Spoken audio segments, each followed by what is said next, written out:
They say the world is waking up, but sometimes waking up feels more like falling apart.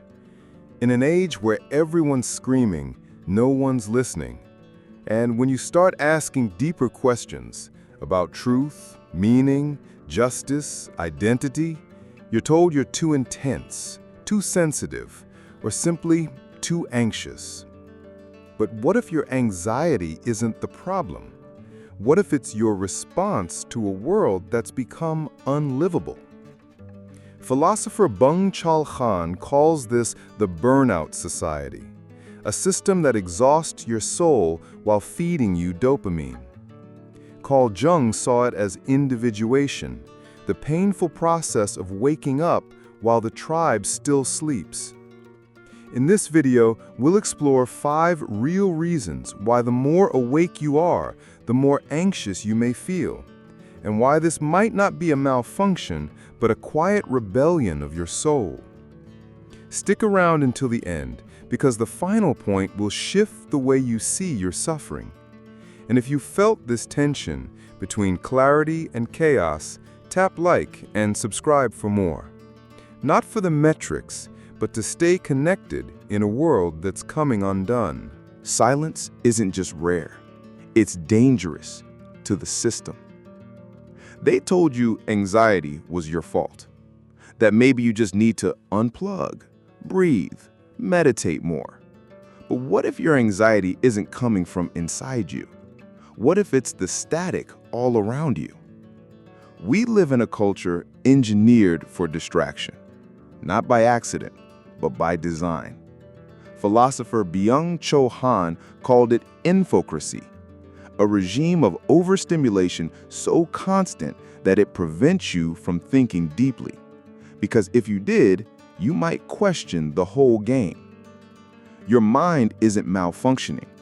It's responding to an unbearable level of noise. Social media outrage, constant updates, algorithmic outrage bait, all designed to keep you scrolling instead of sitting still.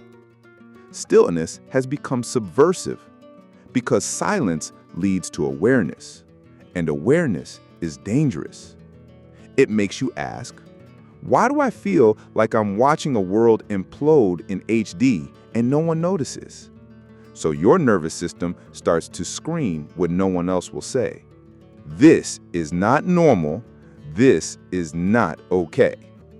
That discomfort, that tightness in your chest, it's not a malfunction. It's a message. Your anxiety is intelligence that refuses a dormanciation. It's not that you're broken, it's that you're early. Imagine waking up in a burning building, but everyone around you is dancing, smiling, recording. You try to scream, they laugh and say you're overreacting. You try to run, they say, relax, it's just the new lighting. Carl Jung called this the individuation process, the moment when the soul begins to wake up and see what others refuse to face. But here's the catch. The journey to wholeness begins in separation. You notice patterns. You feel contradictions. You hear the silence behind people's words. And it makes you feel alone. Because most people don't want to see. They want to stay safe from chaos, from guilt, from emptiness. And you become a mirror they can't stand to look at. So the question hits you. Why do I see so much but feel so isolated? The answer is harsh. Those who awaken first suffer twice, once from their own pain, and again from watching others deny theirs. You're not sick. You're just seeing clearly. The world still wears sunglasses. You took yours off. Seeing too clearly will cost you company at first. Clarity isn't comfort, it's rupture. It breaks illusions. It burns bridges built on shallow ground. At first, it feels like a curse. You start noticing the lies people tell themselves to stay afloat. You see how often conversations are performances, how much of life is just noise dressed as meaning. And then the silence comes. People drift away, not because you did anything wrong, but because your presence disrupts their sleep.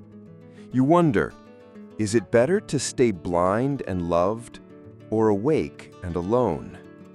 But clarity isn't punishment, it's preparation. It cleans the room so truth can finally sit down. And little by little, you begin to find others. Not many, but enough. People who've also been walking through the fog and finally recognize someone who sees. Lucid minds don't find crowds, they find mirrors. Anxiety is not a glitch, it's a signum. What if your anxiety isn't a disorder, but a perfectly logical response to an illogical, overstimulating world? Highly sensitive people, deep thinkers, neurodivergent minds, they weren't built to fit systems, they were built to question them. What you feel as restlessness or overload might be your nervous system telling you, this life model isn't made for your depth. You process more, you sense undercurrents, you can't stand surface-level answers because your mind wasn't designed to survive, it was designed to transform. You are not defective. You are an early-stage prototype for a more conscious version of humanity. And yes, prototypes are glitchy. They're not polished. They shake, they crash, they overheat, but they also lead the way. So no, you're not broken. You're becoming. And the discomfort you feel is the stretch of something ancient inside you finally waking up. Your suffering is not a failure, it's a signpost. You feel too much? Good. It means the anesthesia is wearing off. Real awakening doesn't arrive wrapped in light. It comes as fracture, as disorientation, as a question with no answer. If I see through everything, where do I belong? Pain is not a bug in the system. It is the system waking up. The ache in your chest when the world feels wrong, that's not weakness. It's evidence of your integrity still intact in a culture that rewards numbness.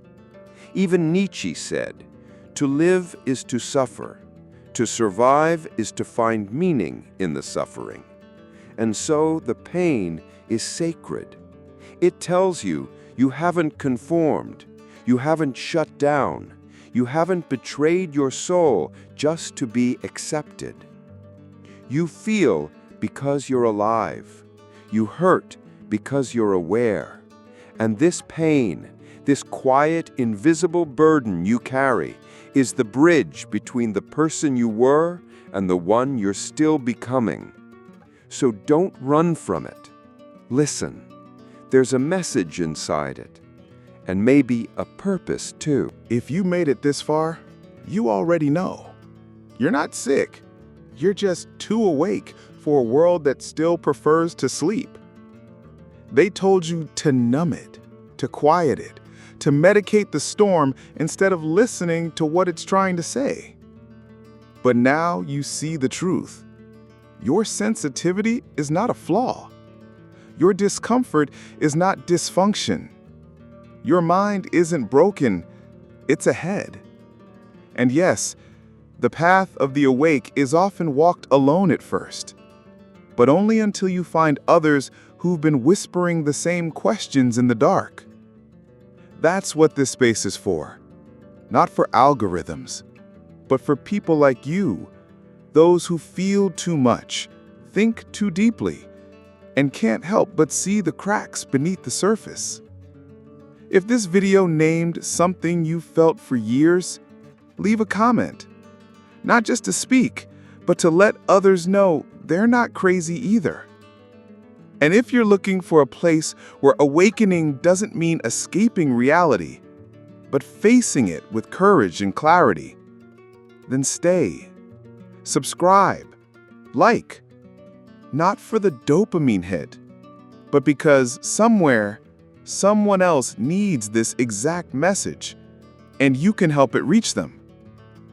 We're not here to fix you. We're here to remind you you were never broken.